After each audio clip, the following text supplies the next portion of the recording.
Hey everybody, I just decided I'm just going to go read all of chapter 2, and then I'm just going to go through Howard Zinn's chapters 1, 3, 4, 5, and so on until we're done, because there's not that much in chapter 2, and I honestly want to get my thoughts out on this book, so here we go. From time to time, white ship captains and watermen dealt with runaways, perhaps making those slaves part of the crew. In New York in 1741, there were 10,000 whites in the city and 2,000 black slaves.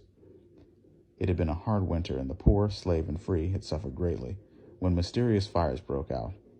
Blacks and whites were accused of conspiring together.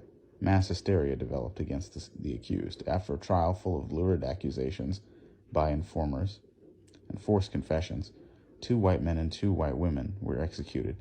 18 slaves were hanged, and 13 slaves were burned alive. Only one fear was greater than the fear of black rebellion in the new American colonies. That was the fear that discontented whites would join black slaves to overthrow the existing order. In the early years of slavery, especially before racism as a way of thinking was firmly ingrained, while white indentured servants were often treated as badly as black slaves, there was a possibility of cooperation, as Edmund Morgan sees it.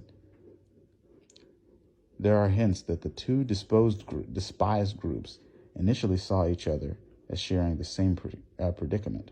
It was common, for example, for servants and slaves to run away together, steal hogs together, get drunk together. It was not uncommon for them to make love together.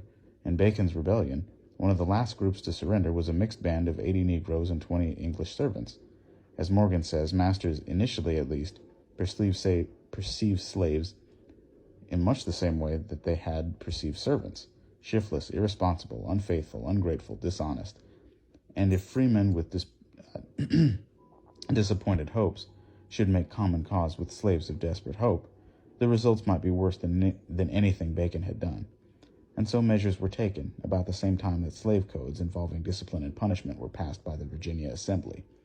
Virginia's ruling class, having proclaimed that all white men are superior to black, went on to offer their social, but white inferiors, a number of benefits previously denied them.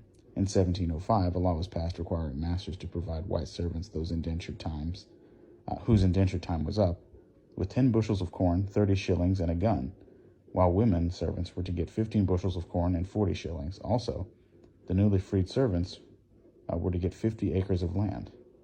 So again, creating that buffer class, right, that barrier class of people who were, as it states, were just as poorly treated as black people. But because of that unity in white skin tone, they were able to kind of disrupt any sort of unity and racial animus from being suppressed by common condition and common cause.